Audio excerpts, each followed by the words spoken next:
All right, good afternoon, honorable members. I hope you all had a good lunch, and let's get on with the rest of the day's work. I now put the vote 16, basic education, and I've been informed that the following parties would like to make declarations of votes in terms of Rule 78.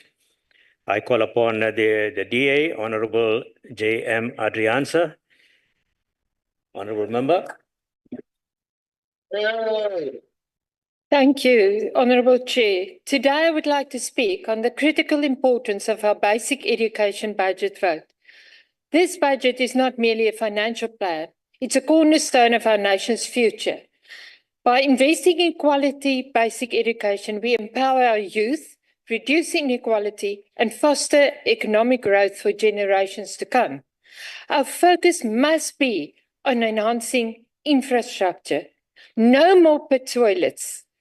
Ensuring the safety of both teachers and learners, as violence at school hinders performance, and providing comprehensive teacher training and learner support to guarantee a world-class education for every child of this country.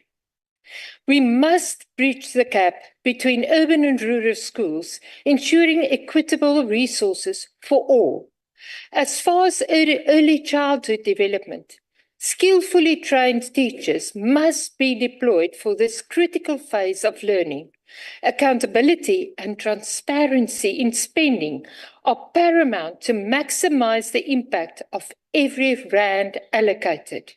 Let us commit to this budget, not just as a fiscal responsibility, but as a profound investment in our nation's prosperity. Together, we can build a brighter, educated future for all South Africans. The Democratic Alliance supports this budget.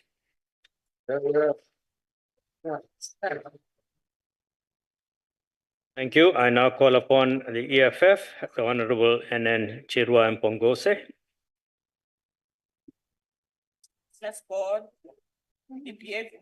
Thank you. Chairperson, we acknowledge and note that the department is struggling, is having a challenge under the GNU government to devise solutions to save and to rescue the collapsed Department of Basic Education. So today we're going to present to you some of the many solutions that we've brought to this House on how to rescue the collapsed Department of Basic Education. The department must train an additional 40,000 ECD practitioners, with nothing less than 50% of them being women and young people. They must permanently employ all these ECD practitioners and have them operate on a full-time basis. We say this because we propose that early childhood development must be made compulsory from the age of 3 years old. Children must be familiar with the environment of learning, and there must be medical interventions in place, like occupational therapy that is accessible from an early age, so that there's optimal impact and timeous intervention where the needs be. The department must achieve universal coverage of technology with speed and intentionality. It must ensure that no school in rural townships and informal settlements are left behind in this regard. We have grown tired to see immediate interventions in basic education where elite schools are concerned, but snail pace when it has to do with those in townships, rural areas, informal settlements, and where the poor reside. The department must compile a registry of decaying infrastructure of schools across the country in all provinces and revitalize our schools with speed. This department promised Durban Deep Primary in Roodepoort that a new school would be built by 2023. It still has not happened. Our children at this school don't have ablution facilities. They study with one hand holding a book and the other hand holding the broken chair they're sitting on. This contends with their assertiveness during learning and thus works against their optimal performance in class and essentially is a barrier to their right to education. As from tomorrow, Chairperson, 32,000 young people in Gauteng will be without jobs. These are the same people that President Cyril Ramaphosa spoke about, claiming to have created jobs for thousands and thousands of teachers' assistants. These are the same people that the Premier Panyaza Lesufi paraded in front of cameras, claiming to have created jobs for them. And 2 weeks later, after all those media crusades, these young people will be unemployed as from tomorrow. We demand that the Department of Basic Education must renew their contracts with immediate effect and permanently absorb them. We will no longer allow you to mislead the nation while you destroy young people with fake jobs that are unsustainable. Lastly, establish specialized autism schools that are fully equipped with tailored educational resources and trained staff to provide inclusive and adequate educational support and material to children on the spectrum. Autistic children deserve quality education and they deserve support.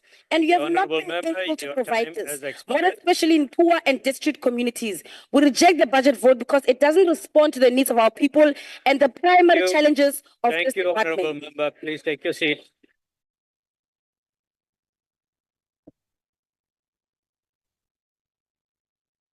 I now call upon the MK Party, Honourable ZN Nobo.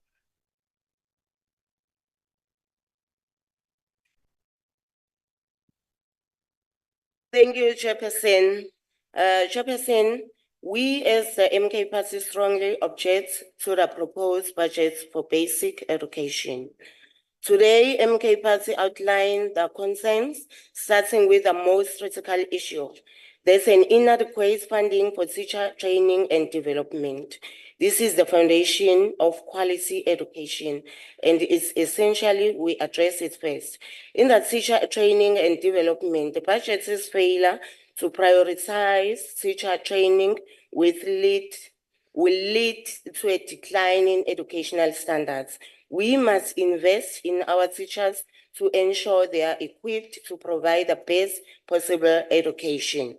To reclaim our dignity as a people, we as MK will establish indigenous languages as mandatory official languages taught in schools from grade 0 to grade 12, used in higher education, legal proceedings, and all official state communication.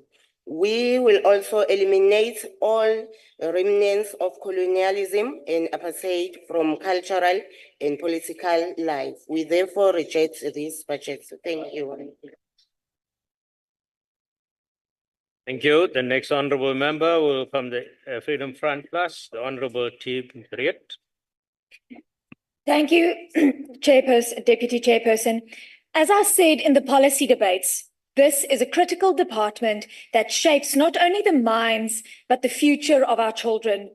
This department has the responsibility to ensure that our children are prepared to enter the labour force or will be able to further their studies to become specialised contributors of our economy. The Minister and Deputy Minister have in a very short amount of time seemed to come to grips with what needs to be prioritised, and this is welcomed. Wat egter steeds 'n bron van kommer is, en ek moet beklemtoon, nie die besluit om die begroting te steun makliker maak nie, is dit Bella. Die VF+ is steeds bekommerd oor wat die Bella-wet vir ons skole inhou. Ons wil graag 'n beroep op die minister doen om toe te sien dat daar afgesien word van Bella. Die enkele wysigings wat hierdie huis in die vorige administrasie aan die wetsontwerp gebring het, was nie genoeg om ons te oortuig dat hierdie wet nie net nog 'n gejaag na gesentraliseerde magsbeheptheid is nie. Ja, daar is enkele artikels, soos die betogings by skole wat verbied word, wat goed is, maar in die algemeen is die wet problematies. Die VF+ is wel opgewonde oor beide die minister en die adjunkminister se prioriteitsverskywing na moedertaalonderrig. Dit is statisties bewys en het ek gedurende die debat die navorsing aangehaal. Kinders presteer nie net beter nie, maar dit hou verskeie voordele vir hul integrasie in die samelewing in en ook uiteindelik bevorder dit die behoud van ons gedeelde erfenis. Dit is onaanvaarbaar dat leerders in 2024 net in Afrikaans en Engels kan skool gaan. Ons het dan 12 amptelike tale. Alhoewel daar bronne tot kommer is ons bereid om 'n kans te waag op die nuwe minister en vir die redes hierbo genoem sal ons die begroting steun. Ek dank u.